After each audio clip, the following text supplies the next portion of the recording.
think your evaluation of how y'all did last week, not just the game, but the last week? practices? Oh yeah, I think it was just a good opportunity to go up against a good team that has some good receivers. So we're really challenging ourselves each and every day, and I feel like we matched up well. We kind of think of you as a veteran already now that we've seen you for 3 years and a lot of experience. But are there things you're doing better this year that you feel like you've really grown heading into this season? Well, I'm very comfortable with the defense. Obviously, being my third year, I should be the ins and outs in the defense. So I think now it's just trying to fine-tune my technique and trying to be as precise as possible and have coverage intensity and make sure that on every given play I'm giving 100% to try to make sure my guy doesn't catch the ball. Also, how long did it take you to kind of get back to where you felt like 100% after that training camp injury last year? Like when at what point in the season do you actually feel like yourself?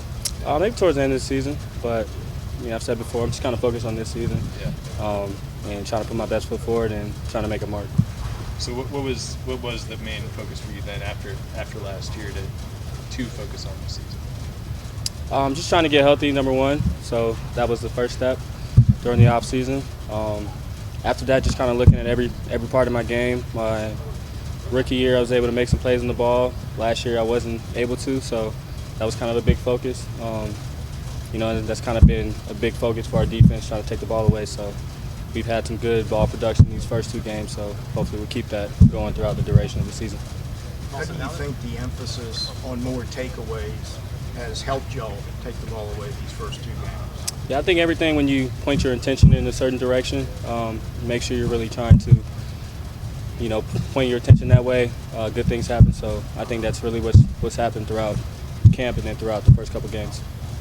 Also, now that there's a couple of these preseason games under everybody's belt, we know that they've been using the goggles or the blinders with the DB group.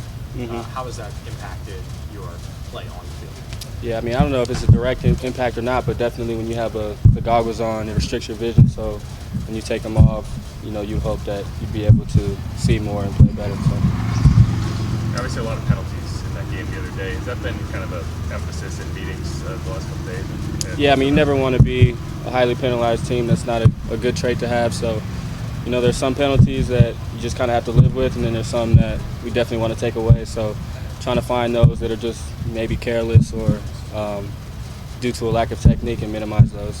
Is that something just throughout camp you kind of have to find that line where it's like, yeah, this is what the refs are going to call, this is what sometimes you might be able to get away with? Yeah, for me personally, I don't try to worry too much about the ref. I just try to play safe and sound, play a sound technique, and then obviously throughout the duration of the game you'll find out what's being called. But as long as you're just playing your technique and trying to play it fair, you should be okay.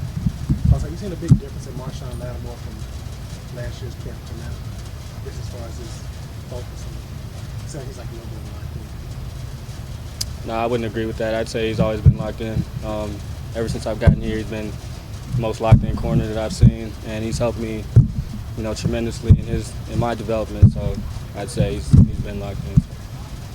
Also, Coach Allen earlier said he called some of the penalties the cost of doing business.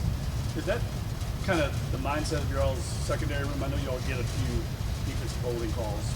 But it's kind of your all's mentality, right, to be physical and you're going to push the envelope on that. Is that you live with those as a DB? Yeah, you never want to get any penalties, right? Penalties cost the team. So anytime you have a penalty called on myself or any one of the members of the DB group, we definitely don't want that. But at the same time, we want to make sure that we're playing aggressive and we're not letting guys off the hook. So trying to play as hard as possible, but also playing technically sound, and hopefully you minimize those penalties.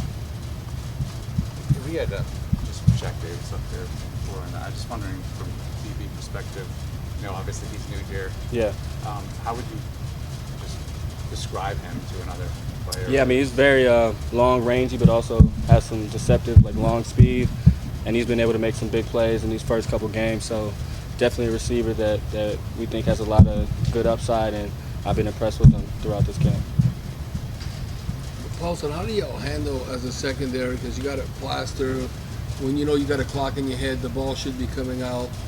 And obviously, you want to play well against the run, but a lot of successful runs have come from the quarterback position, looking at the Chiefs and Chargers games. So is that something mainly that more with the D line and the rush lanes, and as far as containing the quarterback, or how does that work as far as your responsibility? Maybe I don't know how like to stop a quarterback from maybe having those big long rushing plays.